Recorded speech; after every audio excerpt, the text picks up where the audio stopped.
Hello and welcome to बाईक्यूल्स। Series चल रही थी अपनी 10 मिनट्स 10 PYQ। चैप्टर चल रहा है ह्यूमन रिप्रोडक्शन और आज ये इसका 5th लेक्चर है जिसमें हम फटाफट से बिना देरी किए स्टार्ट करेंगे अपने क्वेश्चंस। तो आज का फर्स्ट क्वेश्चन है, in human females menstruation can be deferred by administration of. 2007 में ये क्वेश्चन पूछा गया है और आज जितने भी क्वेश्चंस आप करोगे ये देखोगे कि पिछले लेक्चर में ये सेम क्वेश्चंस थे, ईयर अलग अलग है। ये सारे के सारे क्वेश्चन रिपीट हुए पड़े हैं, कुछ क्वेश्चंस तो 8-8 9 बार भी रिपीट हुए हैं। तो आपको यहाँ पर PYQ की इंपॉर्टेंस पता चलेगी। जो आप गधों की तरह मोक लगाते रहते हो ना, आपका कुछ नहीं होगा। PYQ इंपॉर्टेंट है, उसको करना है। देखो कैसे ऑप्शन से क्वेश्चन बनते हैं और क्वेश्चन से ऑप्शन बनते हैं। तो ये पूछा हुआ है, ऐसे कौन से हॉर्मोन्स हैं जिन्हें हम एडमिनिस्टर करते हैं तो मेंस्ट्रुएशन डेफर हो जाएगी, मतलब आगे एक्सटेंड हो जाएगी, रुक जाएगी। ठीक है, तो जो डेट है उस डेट पर नहीं होगी, उसके आगे होगी। तो देखो सबसे पहले तो ये जो मेंस्ट्रुएशन है ये कब होती है? जब एंडोमेट्रियम ब्रेकडाउन होती है। अब ये एंडोमेट्रियम को मेंटेन करने का रोल किसका है? प्रोजेस्ट्रोन का है, मेनली प्रोजेस्ट्रोन और ईस्ट्रोजन का है। तो अब जब ये इन हॉर्मोन्स का अमाउंट कम होता है, कॉर्पस ल्यूटियम डिग्रेड होता है, प्रोजेस्ट्रोन का अमाउंट डिक्रीज होता है, तभी तो नेक्स्ट साइकिल स्टार्ट होती है, एंडोमेट्रियम ब्रेक होता है ना। तो अगर आप बॉडी में प्रोजेस्ट्रोन और ईस्ट्रोजन का कॉम्बिनेशन डाल दोगे तो क्या होगा? ये एंडोमेट्रियम मेंटेन रहेगी, ये मेंटेन रहेगी तो मेंस्ट्रुएशन डेफर्ड हो जाएगी, मतलब आगे एक्सटेंड हो जाएगी। तो ऑप्शन बी इसका करेक्ट आंसर है। Which one function as endocrine gland? 2017 में भी ये क्वेश्चन था, कल के लेक्चर में देख लेना। कल का जो लेक्चर था पिछला हमारा फर्स्ट क्वेश्चन, हमने यही बात की थी कि एंडोक्राइन ग्लैंड क्या होते हैं। ऐसे डक्टलेस ग्लैंड्स जो कुछ केमिकल सीक्रेट कर रहे हैं ब्लड में, इन केमिकल्स को हम हॉर्मोन्स कह रहे हैं। और हमें पता है कि जो ग्राफियन फॉलिकल है ना, तो ये जो ग्राफियन फॉलिकल है ये ओव्यूलेशन के बाद कन्वर्ट हो जाती है कॉर्पस ल्यूटियम में। और कॉर्पस ल्यूटियम क्या कर रहा है? प्रोजेस्ट्रोन सीक्रेट कर रहा है। तो कॉर्पस ल्यूटियम यहाँ एंडोक्राइन का काम कर रहा है। 2007 में ये क्वेश्चन पूछा गया था, थोड़ा सा इल फ्रेम्ड है, यहाँ ग्राफियन फॉलिकल की जगह कॉर्पस ल्यूटियम लिखना चाहिए था। तो आंसर अपना डी हो जाएगा, क्योंकि स्ट्रोमा नहीं हो सकता, जर्मिनल एपिथेलियम नहीं हो सकता, विटेलाइन मेम्ब्रेन नहीं हो सकता। Withdrawal of which of the hormone is immediate cause of menstruation? 2013 में भी क्वेश्चन था, 2016 में भी है। तो देख लो कैसे 7-8 साल बाद क्वेश्चंस रिपीट हो रहे हैं। तो कौन सा जो हार्मोन है जो एंडोमेट्रियम को मेंटेन करके रखता है? तो वो प्रोजेस्ट्रोन है। ये प्रोजेस्ट्रोन क्या कर रहा है? एंडोमेट्रियम को मेंटेन करके रख रहा है।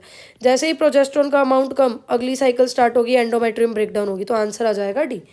नेक्स्ट क्वेश्चन है, ovulation in human female normally takes place during the menstrual cycle. Ovulation के ऊपर क्वेश्चन 1997 में, 2019 में, 2011, 15, 20 5 बार पूछ लिया और ये 2004 में छठी बार ये। और आगे अभी आप और देखोगे दोबारा पूछा गया। तो ये ओव्यूलेशन कब हो रही है? ओव्यूलेशन हो रही है 14th डे पे, मतलब सीक्रेटरी फेज से बिल्कुल पहले, है ना, just before the end of secretory phase. नहीं, ये फर्स्ट ऑप्शन तो हो नहीं सकता। At the beginning of proliferative phase, proliferative phase की बिगिनिंग में भी नहीं है। At the end of proliferative phase, हाँ प्रोलिफरेटिव फेज खत्म हुआ और ओव्यूलेशन स्टार्ट हुआ, तो ऑप्शन सी इसका करेक्ट आंसर है। Mainly which hormones control menstrual cycle? तो देख लो भाई मेंस्ट्रुअल साइकिल कौन कौन से हार्मोन कंट्रोल करें? FSH, LH, progesterone, oestrogen. तो ये सी ऑप्शन बिल्कुल करेक्ट लग रहा है हमें। सबसे ज़्यादा हार्मोन्स यहीं पर हमें दिए हुए हैं, तो ये इसका करेक्ट आंसर है। तीनों हार्मोन्स हमें यहाँ बताए गए हैं। अब देखो विच सेट इज सिमिलर। अब पूछा हुआ है हमें corpus luteum, Graafian follicle, sebum, sweat, और उसके बाद bundle of face, pacemaker, vitamin B7, niacin. अब भाई ये 2001 में क्वेश्चन दिया गया है, NCERT से इतना ये रिलेटेड है भी नहीं। तो ऐसे क्वेश्चंस के लिए अपनी नींदें खराब नहीं करनी है। Do not loss your sleep for such questions. और ना ही इनके लिए कोई एक्स्ट्रा मॉड्यूल, एक्स्ट्रा बुक पढ़नी है। इनको इनको PYQ से ही करना है। इसीलिए नीट की तैयारी ना तो सिर्फ NCERT कर हो सकती है, ना सिर्फ मोक लगा कर हो सकती है, ना सिर्फ PYQ, बल्कि इन सारी चीज़ों का कॉम्बिनेशन चाहिए। कुछ चीज़ें ऐसी होंगी जो PYQ से ही होंगी और कुछ ऐसी होंगी जो NCERT से ही होंगी। मेजोरिटी तो NCERT से ही होंगी। तो ऐसे क्वेश्चन को डायरेक्ट PYQ से याद कर लो। तो कॉर्पस ल्यूटियम का आंसर ये नहीं हो सकता। विच सेट इज सिमिलर, तो ये सही है अपना कि कॉर्पस ल्यूटियम क्या है? ग्राफियन फॉलिकल, क्योंकि डीजनरेटेड ग्राफियन फॉलिकल ही आगे जाकर कॉर्पस ल्यूटियम बना रहे हैं। ठीक है, क्लियर। तो सीबेम और स्वेट तो हो नहीं सकता, क्योंकि सीबेम तो ऑयल ग्लैंड से निकलेगा ना और स्वेट अलग है। तो चलो आगे चलते हैं हम। After ovulation follicles converted into, ये जो फॉलिकल है ग्राफियन फॉलिकल किस पे कन्वर्टेड होते हैं? देखो 1999 में ओव्यूलेशन पे या ग्राफियन फॉलिकल में क्वेश्चन पूछा गया, 2017 में, 9 में, 2001 में, 2011 में, 15 में। तो 8-9 बार ये क्वेश्चन पूछ चुके हैं। तो कौन कहता है भाई PYQ रिपीट नहीं होते? आप भागते रहो मोक के पीछे, होगा पीवाईक्यू से ही।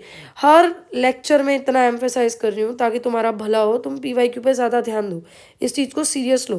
और टेलीग्राम का चैनल ज्वाइन कर लेना, डिस्क्रिप्शन में लिंक डाल दूंगी। उसमें डेली नीट तक हम 20-25 क्वेश्चंस डेली पीवाईक्यू में सुबह डालती हूँ और शाम को एक रिविजन शीट। तो आपने डेली वो पीवाईक्यू लगाने हैं कंसिस्टेंट होकर, तभी नीट क्लियर होगा। और उसके लिए एक सेपरेट कॉपी भी बनानी है जिसमें पॉइंटर्स में आपने लिखना है। ठीक है, तो फॉलिकल्स किस में कन्वर्ट हो जाते हैं? ग्राफियन फॉलिकल कॉर्पस ल्यूटियम में कन्वर्ट हो जाते हैं, ये लिखा हुआ है। और कॉर्पस ल्यूटियम प्रोजेस्टेरोन सीक्रेट कर रहा है जो एंडोमेट्रियम को मेंटेन करे। उसके बाद infertile human females approximately on which day menstrual cycle does ovulation occur. ये देख लो, ये क्वेश्चन 1997 में पूछा गया, 1999, 2004, 2009, 11, 2001, 15 और 20। टोटल 8-9 बार ये क्वेश्चन पूछ लिया। और इसका आंसर क्या है? डे 14। तो 14th डे के टाइम में एलएच सर्ज होता है और इस टाइम पे ग्राफियन फॉलिकल रप्चर होकर ओवम रिलीज करती है, इसी को ओव्यूलेशन बोलते हैं। लास्ट क्वेश्चन आज का, मेमेलियन कॉर्पस ल्यूटियम प्रोड्यूसेस। भाई देख लो कितनी बार क्वेश्चन रिपीट हुआ है।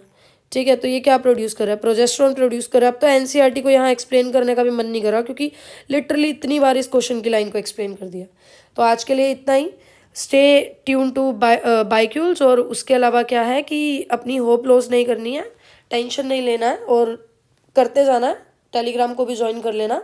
Thank you so much, bye bye, ta-ta, good night. Please like, subscribe and share.